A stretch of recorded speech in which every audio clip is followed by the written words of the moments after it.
But what I know is I'm feeling just fine. My life is like a red carpet, and I'm feeling like the richest millionaire. This is my local mayor, and I'm the biggest star around here. What's happening, fam? L.A.R. movement still moving. Subscriber died trying. Oh man, I'm sorry. You see the thumbnail. Did bashing black men, help our community?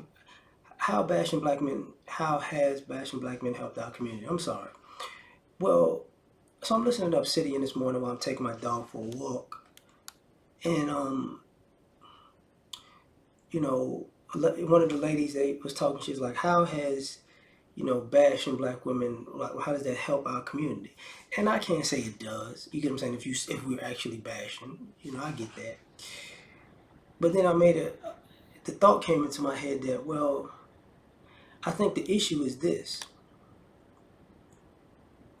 bashing black men, hurting black men, sabotaging black men is pretty much a norm.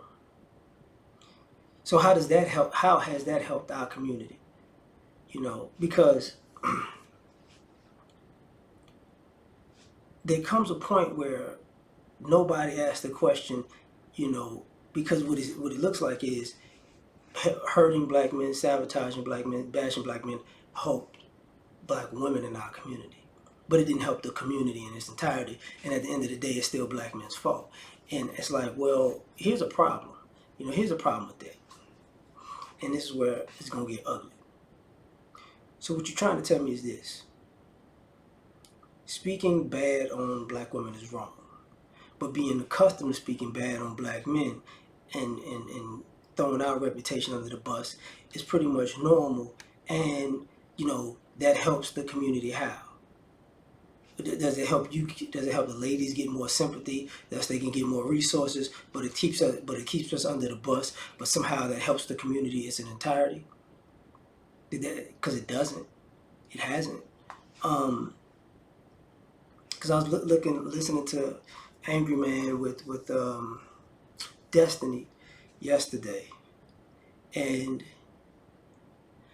Destiny, he believes some of the rhetoric, and it's interesting how he believes the rhetoric because he heard it from somewhere, and predominantly it's probably a black woman or a black gay man, and they're in the woke society, and they tell you their side of the story, and you believe it. Why would they lie to me? To tug at your heartstrings to get some money about you. Same thing. It's the same hustle works everywhere else, right? But did that help our community? No, not really. You say these young men are violent. They're in gangs. Well, and the kids will say, yo, we're in gangs because we're looking for belonging and love and family. Now, what would that say if what you're saying is the boys predominantly are raised in households that don't love them, and they're looking to the streets for quote-unquote love? Did that help the boys? No. Did that help the community? No. But hey, if it was the girls, it'd be a different story, right? Telling people that men abandon their kids and they walk away from their responsibilities, and they don't like their kids, they don't love them, they don't want to do anything for them, they're all deadbeats. How does that help the community? And these things that I'm talking about aren't even true, but it's been the trope for forever and a day. So did that help our community? Did it bring us together? Did it bring other people to help to make it better? No.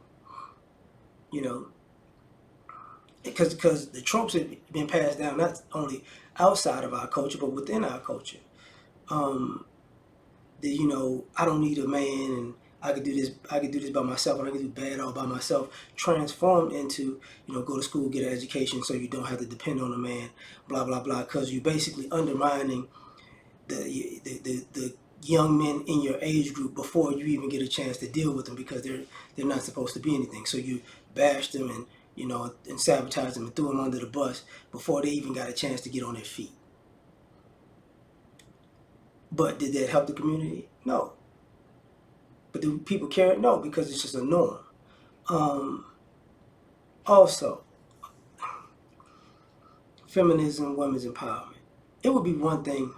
Feminism, did that help the black community? No. Just put us at odds because somehow black men were blamed for the ills and transgressions of white men. And then you had the make-up stories that black men were just like white men when it wasn't true. And now those made-up stories become the made-up story that's the norm belief, and it's make-believe. You know what I'm saying? So did it help our community? No, not really. It separated us. The women's empowerment. Did it help our community? No, because now you got different generations. You got people like, baby boomers. I think they were more in helping women's empowerment. Like, okay, we working with you. I think Gen X, like that I'm in, is 50-50. Because people have worked to help empower women, and people are like, nah, because y'all not. When we help empower you, you just, you act like the boys don't exist. And now you got millennials and zillennials like, I ain't doing none of that. I ain't doing none of that because it's so baked into the cake, as BGS would say, that the disrespect, the sabotage, the bashing, the setting people up, it's okay. The lying on guys, it's okay. The family court hustle, it's okay. Family court has gotten so bad in America. I'm glad, and technology has gotten so good that we're just basically, now they're basically putting these cases out because it's public record on social media. Now you're seeing women lie and play games on video on social media, and you got to look at the judges like, you really gonna let this slide? This is what we doing? Okay. And now you're hurting, bashing, sabotaging, alienating fathers from the kids. So now you're seeing a lot of these tropes aren't true, and people have been riding these tropes for decades. You know what I'm saying? So, and did that help the community? No. And on top of that,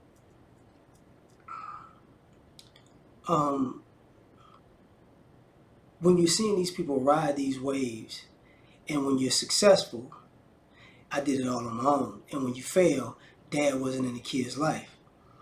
And now you're seeing how, okay, so it's basically one person's in a win-win situation and another person's in a lose-lose situation.